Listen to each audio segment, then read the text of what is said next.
Fertilization is the epic story of a single sperm facing incredible odds to unite with an egg and form a new human life. It is the story of all of us.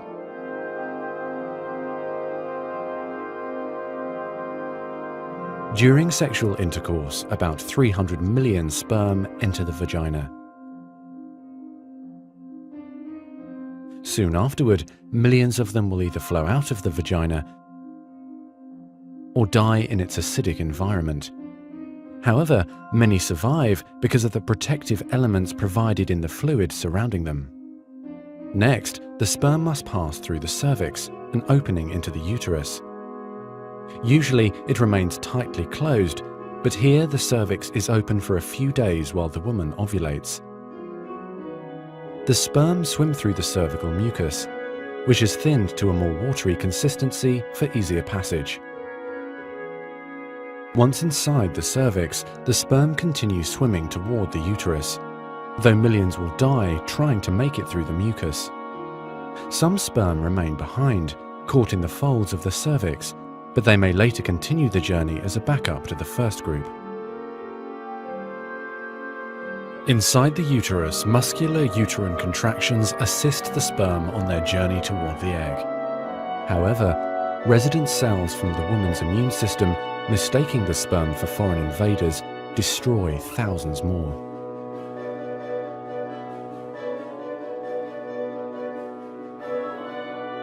Next, half the sperm head for the empty fallopian tube, while the other half swim toward the tube containing the unfertilized egg. Now, only a few thousand remain. Inside the fallopian tube, tiny cilia push the egg toward the uterus. To continue, the sperm must surge against this motion to reach the egg. Some sperm get trapped in the cilia and die. During this part of the journey, chemicals in the reproductive tract cause the membranes covering the heads of the sperm to change. As a result, the sperm become hyperactive, swimming harder and faster toward their destination. At long last, the sperm reach the egg. Only a few dozen of the original 300 million sperm remain. The egg is covered with a layer of cells called the corona radiata. The sperm must push through this layer to reach the outer layer of the egg, the zona pellucida.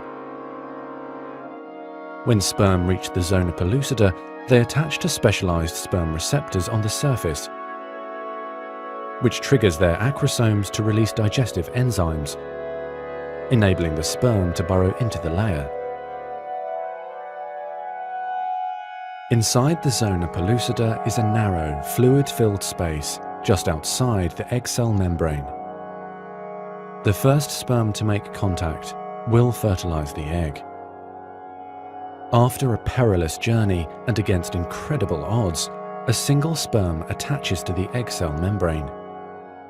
Within a few minutes, their outer membranes fuse and the egg pulls the sperm inside. This event causes changes in the egg membrane that prevent other sperm from attaching to it.